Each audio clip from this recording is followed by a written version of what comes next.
Une équipe archéologique a ouvert un passage étroit, menant au premier tombeau de pharaon découvert depuis plus d'un siècle. Désigné comme C4, le tombeau appartenait au roi Thoutmôsis II, qui régna sur l'Égypte il y a environ 3500 ans. Cependant, en éclairant la chambre funéraire, les chercheurs n'ont trouvé qu'un espace vide, aucun sarcophage en or, aucun bijou, aucune momie royale. Dans un premier temps, les spécialistes ont attribué cette absence à des pillards ou à une inondation accidentelle qui aurait contraint à une extraction précipitée des restes. Néanmoins, des traces physiques sur les parois rocheuses, une plateforme surélevée inhabituelle et des couches silencieuses de sédiments ont révélé une vérité bien plus complexe et sombre.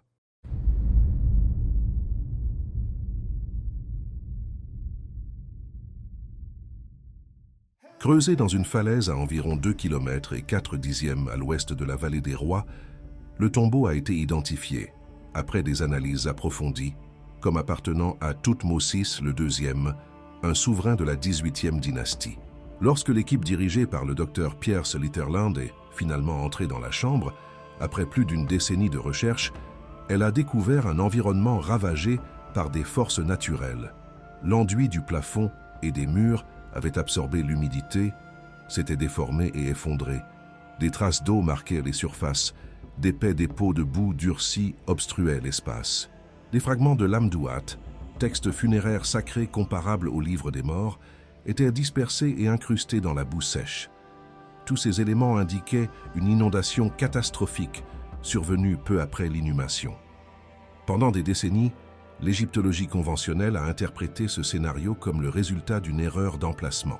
Selon cette vision, des tempêtes rares mais intenses auraient inondé la structure souterraine, compromettant l'intégrité de la chambre et menaçant la conservation du corps royal.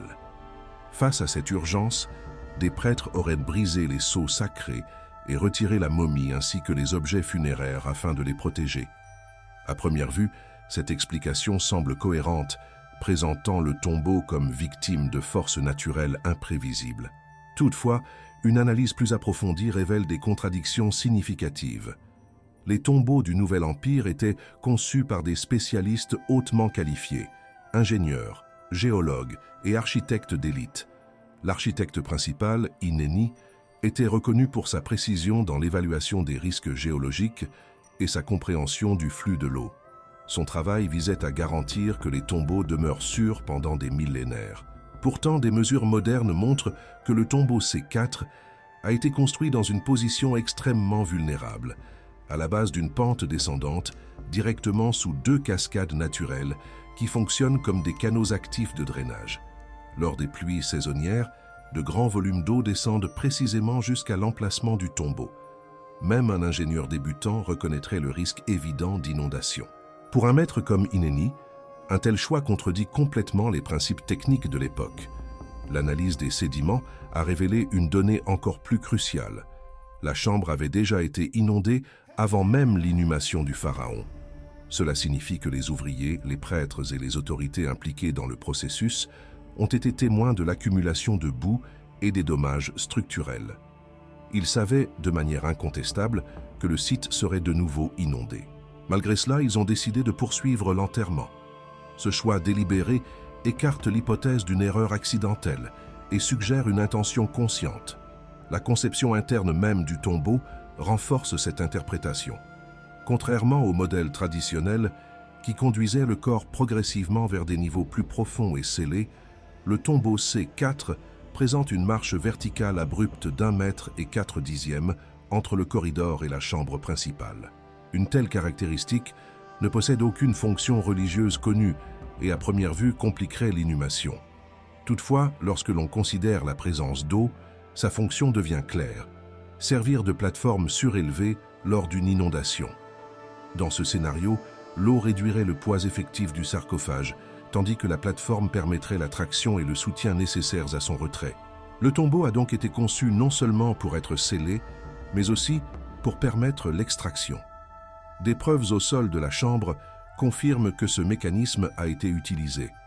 Des fragments de vases funéraires, objets sacrés normalement traités avec un soin extrême, ont été retrouvés brisés de manière délibérée. Les fractures indiquent des coups intentionnels et non des dommages accidentels. Cela suggère une action organisée, visant à nettoyer l'espace, à enlever les obstacles et à réduire le poids, permettant ainsi le retrait du sarcophage lors de l'inondation. Encore plus révélatrices sont les inscriptions présentes sur ces fragments. Selon la tradition égyptienne, le successeur, en l'occurrence Thoutmôsis III, devait diriger l'inhumation et laisser son nom consigné. Pourtant, aucune mention de celui-ci n'apparaît. À la place, on trouve des inscriptions portant le nom et les titres d'Hatchepsout, épouse et demi-sœur de Thoutmôsis II. Cela indique qu'elle a pris le contrôle direct du processus funéraire et, possiblement, du retrait du corps. Face à ces éléments, le scénario se transforme complètement. L'inondation cesse d'être un accident pour devenir un élément exploité de manière stratégique. En enterrant le pharaon dans un lieu préalablement vulnérable, une crise inévitable a été créée. Lorsque les pluies sont arrivées, l'inondation a fourni la justification légale et religieuse pour rouvrir le tombeau, ce qui, en circonstances normales, aurait été considéré comme un sacrilège. Sous prétexte de sauver le corps, Hatshepsut a pu intervenir, retirer la momie et assumer le contrôle symbolique et politique, affaiblissant la légitimité de Thoutmôsis III pendant près de 2 décennies. Après avoir consolidé son pouvoir, Thoutmôsis III a entrepris un effacement systématique de cette histoire. Il a détruit les statues d'Hatshepsut, effacé son nom des registres officiels et possiblement dissimulé des preuves matérielles de ces événements. Des investigations modernes ont identifié une énorme masse artificielle d'environ 23 mètres d'épaisseur, composée de sédiments et de pierres, scellant une cavité souterraine voisine. Cette structure, clairement construite par l'action humaine, pourrait dissimuler un second tombeau contenant les trésors et les preuves retirées de C4. Le volume de matériaux indique une opération étatique de grande ampleur. Ainsi, le tombeau C4 ne représente ni une erreur ni une catastrophe naturelle, mais une opération politique hautement sophistiquée. Son architecture révèle un mécanisme de pouvoir qui a utilisé des lois physiques, comme l'écoulement de l'eau et la gravité, comme des outils stratégiques. L'espace vide et silencieux n'est pas un signe d'échec, mais la preuve d'un plan exécuté avec précision. Le tombeau n'a jamais été simplement un lieu de repos éternel. Il a été conçu comme un instrument d'intervention politique, où la nature a été transformée en allié et le pouvoir en ingénierie calculée. Enfin, l'énigme du tombeau C4 demeure un témoignage troublant de la manière dont le savoir technique, la stratégie politique et la maîtrise des forces naturelles ont pu converger en un seul projet. Plus qu'un simple vestige archéologique, il révèle que, dans l'Égypte ancienne, le pouvoir pouvait s'exercer non seulement par la force, mais aussi par la manipulation silencieuse des lois mêmes de la nature. Merci d'avoir regardé. Pendant que vous êtes ici, n'oubliez pas d'aimer et de vous abonner à la chaîne. Cliquez sur l'une des vidéos recommandées à l'écran pour découvrir d'autres informations fascinantes. À très bientôt.